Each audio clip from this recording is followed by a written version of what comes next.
Kalau tahun ni korang ada buat silap, korang rasa stuck and tahun depan korang nak keluar pada comfort zone, video yang panjang ni KA compile untuk korang. Sebab saya nak cerita apa yang terjadi sepanjang tahun 2025 ni.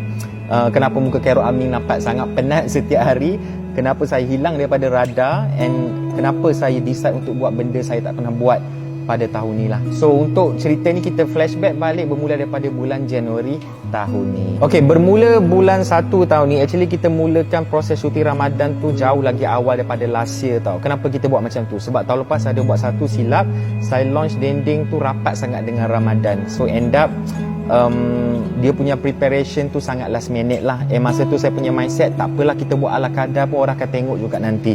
And I was wrong. Ramai yang bagi komen video tahun lepas boring, resipi tak best, narration pun tak ada semangat. Itulah tahun paling teruk pernah aku buat video masak Ramadan sepanjang 7 tahun sebelumnya lah. So tahun ni I told my team, jom kita all out, improve daripada silap tahun lepas. So daripada bulan 1 tu kita prepare all out tau. Pagi sampai petang kita R&D, kadang-kadang petang sampai malam, malam sampai subuh pun ada.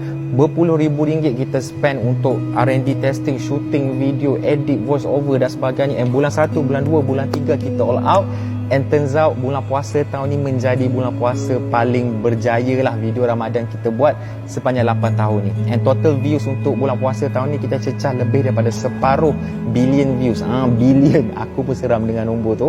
And on top of that, kita ada pertambahan lebih daripada 2 juta followers, menjadikan total followers KA dekat semua social media sekarang dah cecah 15.3 juta followers. Thank you so much guys for your support. Okay, so masuk bulan 4 aku ingatkan dah boleh rehat, tapi belum. Sebab ada lagi satu silap yang kita kena betulkan tahun ni lah, which is tahun lepas bila saya jual dendeng, ramai yang bagi feedback di mana dendeng terlalu manis, dendeng cair, daging liat, kadang-kadang daging hancur.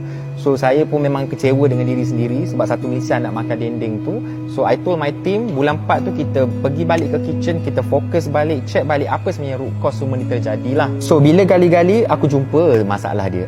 Disebabkan tahun lepas kita cuba kejar production yang tinggi, waktu memasak dendeng tu tak cukup lama sebenarnya. Sebab tu kadang-kadang dendeng jadi cair tu. So bulan 4 tu I told my team, kurangkan total production kilang dan panjangkan tempoh memasak. And betul, memang bila kita kurangkan production, dia makan kos jutaan ringgit, akan rugilah. But it's okay. Sebab lepas kita buat macam tu, alhamdulillah feedback sangat positif. Ramai yang puji dendeng tahun ni jauh lagi better daripada last year lah. And to me, itu paling berbaloi lah sebenarnya. So masuk bulan 5, tak rehat lagi, aku mengada tambah lagi 1 SKU. Kita buat dendengnya extra pedas pula ni untuk semua geng-geng pecinta pedas lah. And alhamdulillah sambutan dia pun sangat luar biasa lah, ramai yang suka. Masuk bulan 6, tak rehat lagi sebab aku mengada tambah